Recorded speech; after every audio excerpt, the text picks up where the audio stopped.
Bienvenue dans le podcast de l'enseignant de Kama. Bonsoir à tous, j'espère que vous allez bien. Aujourd'hui, je vous propose un nouveau format de vidéo. De temps en temps, nous allons faire des interviews, des podcasts où nous allons laisser la parole justement à certaines personnes pour échanger sur des sujets très intéressants.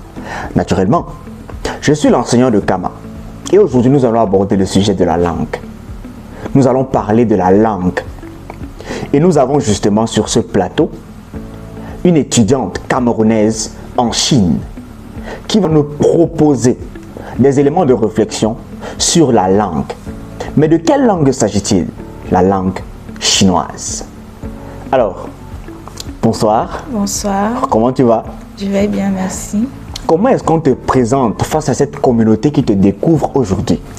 Alors, je me nomme Belek Anya Megan et je vis en Chine, bien évidemment.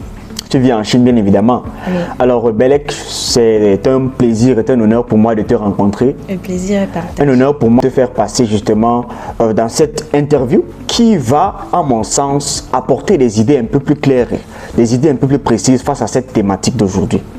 Alors, tu es étudiante et le niveau justement sera un niveau un peu plus élevé, un peu plus intellectuel.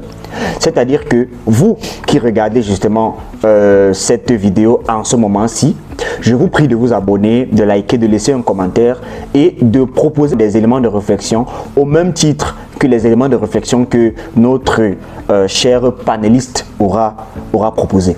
Alors, nous allons entrer directement dans le vif du sujet. Alors, pour commencer, selon toi, pourquoi la langue chinoise représente-t-elle aujourd'hui une véritable ouverture privilégiée, que ce soit sur le plan socio-professionnel, que ce soit sur le plan éducatif ou bien sur le plan du réseautage? Mais avant, qu'est-ce que tu étudies en Chine?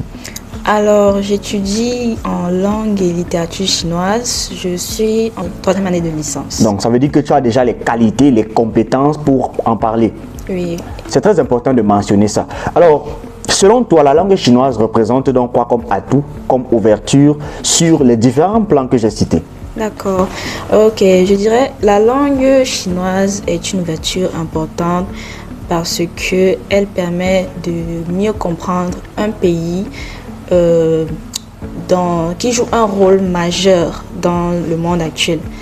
Déjà, dans le cadre académique, elle offre des possibilités d'études et d'échanges.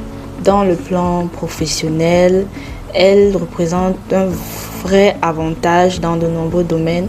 Et enfin, dans le plan culturel, elle permet d'accéder directement à la langue et à sa manière de penser, à la culture chinoise. Donc en réalité, selon toi, Oui. la langue chinoise est un code qui Exact. permet justement de décoder et d'avoir accès à tous ces éléments que tu viens de citer. Exactement. Alors, je pense que c'est très important de mentionner ça, mais ça me pousse également à te poser une deuxième question parce qu'il est question qu'on aille droit au but. D'accord. Et il faut comprendre que beaucoup d'étudiants viennent en Chine par obligation sans mesurer la valeur de la langue chinoise. Qu'est-ce que tu peux dire par rapport à ça? Alors, beaucoup d'étudiants, je pourrais dire, étudient la langue chinoise plus pour valider leurs notes. Du coup, ils le voient comme une langue difficile plutôt qu'une opportunité. Et cela empêche de réaliser l'intérêt réel et l'utilité de la langue. Donc pour toi, la plupart des étudiants qui étudient la langue chinoise par obligation, par forcing, le font juste parce qu'ils veulent valider leurs notes. Exactement. Ça veut dire qu'il n'y a pas d'intérêt supérieur, il n'y a pas de plus-value pour eux d'étudier cette langue-là. Donc Ouais. pour eux, c'est juste pour un but qui est ponctuel. Et une fois que ce but est atteint, et c'est très important de mentionner ça parce qu'effectivement, on se pose la question de savoir comment est-ce que quelqu'un est venu faire 5 ans en Chine, il est rentré de la Chine sans parler le chinois. C'est Ouais. possible, n'est-ce pas? C'est une remarque que j'ai D'accord. déjà eu à faire. Est-ce que tu penses que c'est possible de faire 5 ans en Chine sans parler le chinois? Non, je ne pense pas. Bon, peut-être pour certaines personnes, mais pour moi, je ne pense pas que c'est possible de faire 5 ans sans parler parce qu'il y a assez de trucs à notre disposition. Il y a plusieurs moyens pour apprendre. Il y a les réseaux sociaux, YouTube. Bon, moi, je peux partager peut-être mon expérience de dire comment est-ce que j'apprends la langue chinoise. Déjà, il y a des vidéos sur YouTube de HSK et HSKK. Tu peux demander à l'intelligence artificielle de générer des dialogues pour essayer de lire, comprendre et tout. Aussi, si vous avez des amis chinois à votre disposition, vous pouvez essayer de communiquer avec eux. Ça peut paraître assez difficile, mais avec le temps, on s'adapte. Mais sinon, je ne pense pas que c'est possible de faire 5 ans en Chine sans parler vraiment la langue. Sauf si, Bon, en fait, il y a une limite. En fait, la critique, c'est que, vu qu'on vient justement d'aborder le fait que beaucoup d'étudiants apprennent le chinois par obligation. Ça veut dire qu'ils apprennent le chinois pour valider leur matière. Et lorsqu'on apprend seulement le chinois pour valider sa matière, on ne retient pas grand-chose de la langue. Exactement. Donc, moi j'ai remarqué qu'il y a des personnes qui vivent en Chine depuis plusieurs années et qui ne parlent pas le chinois. Ils ne parlent pas le chinois justement parce qu'ils étudient le chinois par obligation et seulement pour valider leur matière. C'est-à-dire qu'ils n'intègrent pas la pratique de la langue chinoise dans leur quotidien.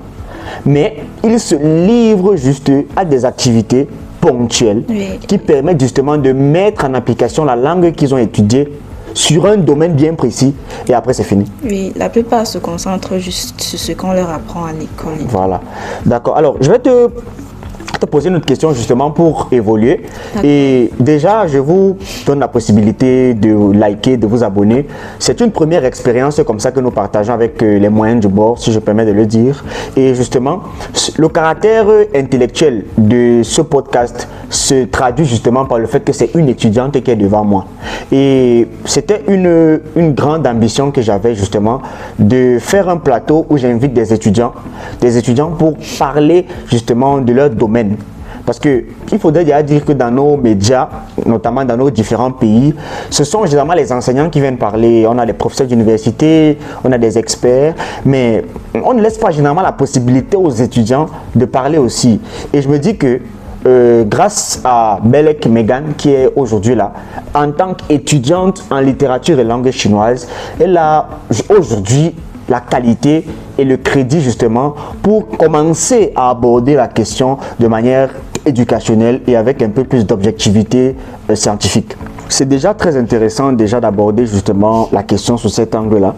Mais je vais te poser une autre question encore. Alors, d'après ton expérience personnelle, qu'est-ce que la maîtrise du chinois t'a concrètement apporté? Alors, je dirais que la maîtrise de la langue chinoise est plus que la capacité à parler la langue.